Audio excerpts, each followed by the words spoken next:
brevísima reflexión en el libro de Salmo, el capítulo 68. El capítulo 68, el versículo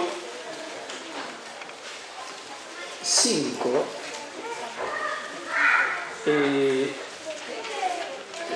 lleva la lectura a pensar en que el Señor no solamente nos ha salvado con una fe personal, sino que Él obra en la familia.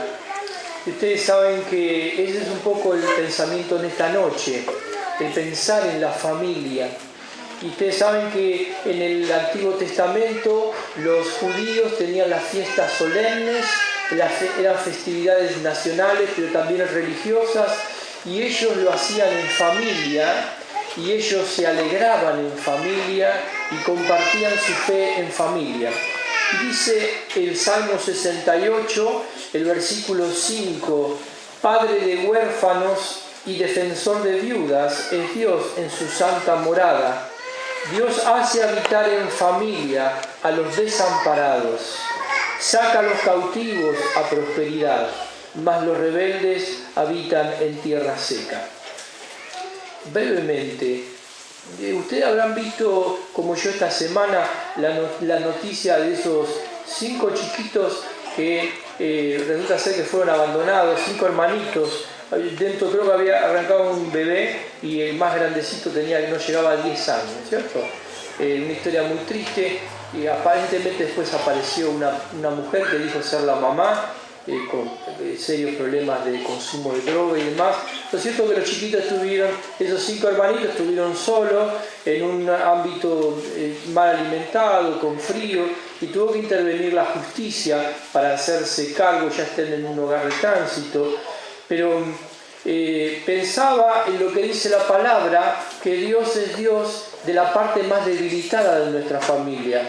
Los huérfanos que son los niños sin padre o niños de padres que tienen padres pero no se ocupan, es la parte más débil no solo de la sociedad sino de la familia.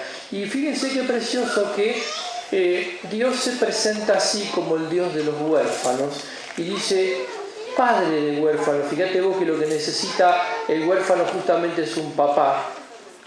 Y a su vez también dice defensor de viudas. Ustedes saben que en la antigüedad las viudas no tenían PAMI, no tenían servicio de medicina prepago, no tenían contención, asistencia de ningún tipo y tampoco tenían jubilación.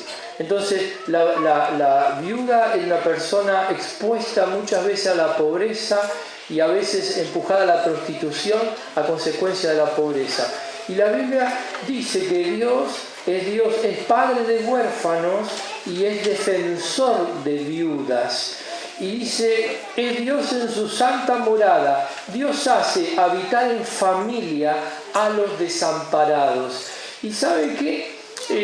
La familia es una bendición de Dios, es una bendición del cielo, y la familia es un ámbito donde podemos estar contenidos, amar y ser amados. Pero dice, hay muchas personas que han perdido la familia por diferentes circunstancias. Hay personas que no tienen familia y otros que la han perdido. A veces la hemos perdido por nuestra negligencia, por nuestro propio pecado. Pero la Biblia dice que cuando Jesús muere y resucita, no solamente nos salva de manera personal, sino que Él hace habitar, dice la palabra, Dios hace habitar en familia a los desamparados. Y esto es algo muy lindo, muy dulce, porque a veces la familia terrenal falla, la familia terrenal, los jefes de hogar fracasan, y a veces sufrimos el abandono, pero dice la palabra que Jesús, cuando a través de su muerte y de su sacrificio nos salva, no solamente que nos salva en forma personal, particular, sino que también salva a nuestra familia y nos hace vivir en familia, nos devuelve un ámbito donde somos contenidos. A veces recompone nuestra familia terrenal aquí en la tierra, y otras veces lo que hace, y siempre nos da una familia espiritual que a veces viene a suplantar nuestra familia aquí en la tierra. Así que Vamos ahora a compartir este pan, vamos a compartir la copa. Estos símbolos nos hablan de la muerte del Señor Jesucristo y también resurrección. Nos habla del precio que Jesús pagó por nuestra salvación. Pero mira, acordate esta noche que Dios no solo quiere salvar tu vida, Dios quiere salvar tu familia. Y cuando Él te salvó, Él siempre está pensando en reinsertarte en una familia, la familia de la fe que es Jesucristo. Y si tu pecado, tu maldad ha deshecho tu familia, Dios quiere rehacer, restaurar la familia terrenal. Porque Dios es maravilloso, hermano. Es lo mejor que me ha pasado. Él es hermoso. Amén. Dice el apóstol Pedro que es hermoso. Es bíblico. Dice Pedro. Así que damos gracias al Señor por nuestro Dios. Porque Él es magnífico. Él es maravilloso.